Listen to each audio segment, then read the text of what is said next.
छात्रों, आज हम फिर से उसी टॉपिक पर आते हैं। हमारा पाठ चल रहा था भारत में अंग्रेजी राज्य की स्थापना कैसे हुई।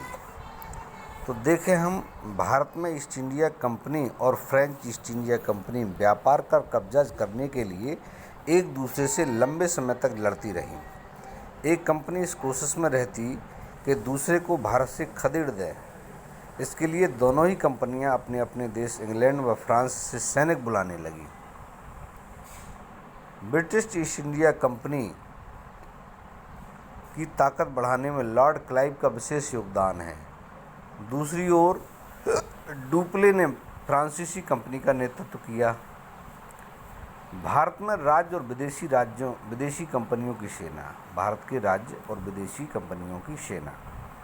भारत के जो रजवाड़े थे उनकी बात हो रही। भारत के राजा और नवाब अपना अपना राज बढ़ाने में एक दूसरे पर हमला कर रहे थे।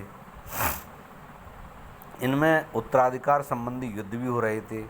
उत्तराधिकार माने कि राजा के मरने के बाद कौन राजा बनेगा, इन्हें कहते उत्तराधिकारी। और वे इन विदेशी कंपनियों की सहायता लेने में भी नहीं हिचकते थे। जो भी राजा अपने आप को कमज़ोर मानता था वो अंग्रेजी या फ्रांसीसी कंपनी की मदद लेने में गुरेज नहीं करता था। और अंग्रेजी कंपनियां इनमें हस्तक्षेप करने में जरा भी गुरेज नहीं करती। मतलब वो हाल तैयार हो जाती थी इनकी मदद करने के लिए, क्योंकि इससे उन्हें दखलंदाजी में मौका मिलता था और वो अपने सैनिक इनसे लड़ने के लिए भेज देती थी। तो उस राजा की ताकत बढ़ जाती थी। जिस राजा के साथ ये कंपनियां खड़ी हो जाती थी उस राजा की ताकत बढ़ जाती थी। यूरोपीय सेनाओं का बड़ा दबदबा था। माने लोग उनके नाम से ही डरते थे कि अंग्रेजी सेना हमारे सामने है। हम देखें यूरोपीय कारण क्या था कि यूरोपीय सेनाओं का दबदबा क्यों था। तो कारण है कि यूरोपीय सेना के पास बेहतर नौसेना थी, तोपें थीं, बंदूकें थीं। यूरोपीय सैनिक नियमित अभ्यास करते थे जिन्हें हम कहते हैं परेड और ड्रिल। इसके साथ इन विशेषताओं के कारण यूरोपीय सेना का पलड़ा भारतीय सेनाओं से भारी रहने लगा।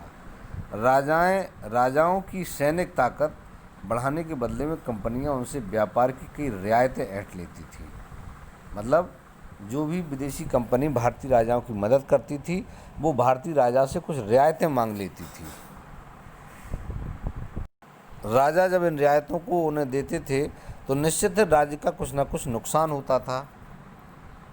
राजा कंपनी की सैनिक सहायता के बदले में उनसे बहुत धन भेंट में देते थे और राजा धन भी देता था।